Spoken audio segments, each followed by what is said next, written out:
Hi friends! ఈ యొక్క పచ్చడి గురించి నిన్న మనం షార్ట్ చిన్నది పెట్టుకున్నాం. ఏమనంటే ఈ పచ్చడి ఏమిటో గెస్ చేయండి.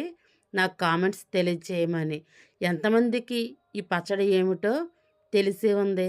ఇదైతే చాలామంది ఓన్లీ చిక్కుడుకాయ పచ్చడే అనుకుంటారు. కాదండి. ఇది టమాటా చిక్కుడుకాయ పచ్చడి. ఇది సంవత్సరం అంతయు కూడా మనం ఫ్రిడ్జ్‌లో స్టోరేజ్ చేసుకుంటే నిల్వ ఉంటది. ఇది ఎంత రుచిగా ఉంటదో అసలు. ఒక్కసారి తిన్నారంటే అన్నం అంతా కూడా ఏ కూర కూడా అవసరం లేకుండా కూడా తింటారనమాట.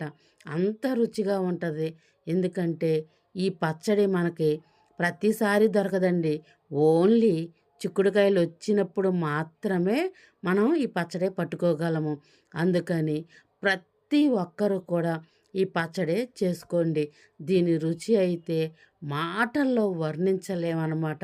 అంత అద్భుతంగా ఈ పచ్చడి ఉంటది. ఇలాగా బాగా పచ్చళ్ళు తినేవారి ఎవరికైనా ఇది ఒక అమృతంలాగా ఉంటదనమాట. దీని ప్రాసెస్ ఏమిటో ఇప్పుడు చూద్దాం. ఒక బాండీ తీసుకోండి. నేనైతే 350 గ్రాములు చిక్కుడుకాయలు తీసుకున్నాను.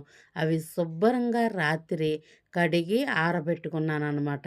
ఇప్పుడు ఒక బాండీ తీసుకొని దానిలో ఒక పావు కేజీ అంతా నూనె పోసుకోండి. ఆ చిక్కుడుకాయలు బాగా ఆరిపోవాలి. ఏ మాత్రము కూడా తడి ఉండకూడదు. అది నూనెలో ఫ్రై చేసుకోవాలి. మనం ఉసిరికాయ పచ్చడి పట్టుకుంటాము కదా! అదే సేమ్ అనమాట. అట్లాగనే ఈ చిక్కుడుకాయలు కూడా మరీ రెడ్‌గా ఏపుకోవద్దండి. రెడ్‌గా ఏపుకుంటే గింజ గట్టిగా అయ్యే ప్రమాదము ఉంది.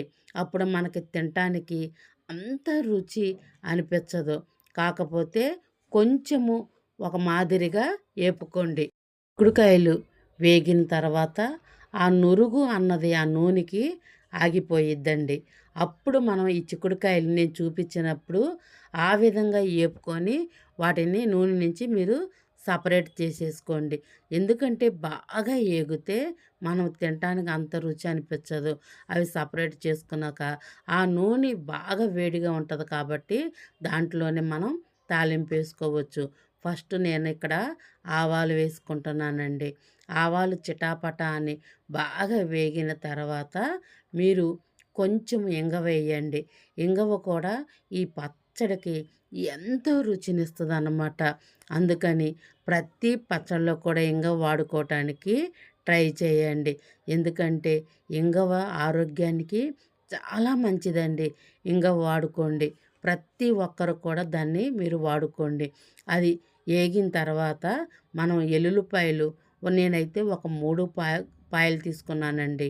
ఎల్లుల్లిపాయలు ఎంత ఎక్కువ వేసుకున్నా కూడా అంత రుచిగా ఉంటదనమాట. ఎల్లుల్లిపాయలు నేను కచ్చాపచ్చాగా దంచుకున్నాను. ఆ తర్వాత అది కూడా ఏగిన తర్వాత ఒక గుప్పెడు పచ్చెనపప్పు తీసుకున్నానండి. అది కూడా ఏగిపోవాలి. బాగా ఏగాలనమాట. ఏ మాత్రము కూడా పచ్చి ఉండకూడదు. అప్పుడు రుచి ఉండదు. తర్వాత ఎండుమిరపకాయలు తీసుకున్నానండి. అవి కూడా మొత్తం ఏగిపోయిన తర్వాత చివరికి ఒకటే ఒకటి మనం వెయ్యాలండి. అదేమిటి? కరివేపాకెయ్యాలి. కరివేపాకు కూడా బాగా అనమాట నూనెలో వేగాలి. ఎందుకంటే కరివేపాకు చాలా ఆరోగ్యానికి చాలా చాలా అది చాలా మంచిదండి. అందుకని మీకు వీలైన మట్టుకు ఎక్కువగానే కరివేపాకు ఏసుకోండి. ఆ తర్వాత బాగా ఏగిన తర్వాత మనకి ఇల్లంతా కూడా ఎంత సువాసనొచ్చిద్దోనండి. ఈ పచ్చడి తాలింపు మనం వేస్తూ ఉండగా అది ఎంత గుబాయించిద్దో. మరల మనం ముందుగా తీసుకున్న చిక్కుడుకాయలు అందులో వేసేసుకుందాం. ఆ తర్వాత మనం ముందే రుబ్బి పెట్టుకున్న టమాటా పచ్చడండి.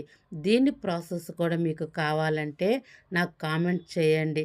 నేను వివరంగా మీకు కొలతలతో సహా దాన్ని చెప్తాను. ఇది టమాటా ముక్కలు ఎండలో ఎండబెట్టి పట్టిన టమాటా పచ్చడండి. ఇది కొత్త పచ్చడి. మొన్న ఈ మధ్యన చేశాను. అప్పటికి నేను యూట్యూబ్ పెట్టలేదు కాబట్టి వీడియో తీయలేదు. నా దగ్గరైతే టమాటా పచ్చడి రెడీగా ఉంది కాబట్టి ఈ పచ్చళ్ళ ప్రియులు ఎవరైతే ఉన్నారో వారందరూ కూడా ఈ విధంగా చేసుకోండి. మీకు నచ్చినట్టయితే ఒక లైక్ చేయండి. మీ కామెంట్స్ తెలియచేయండి. నా ఛానల్ సబ్స్క్రైబ్ చేసుకోండి.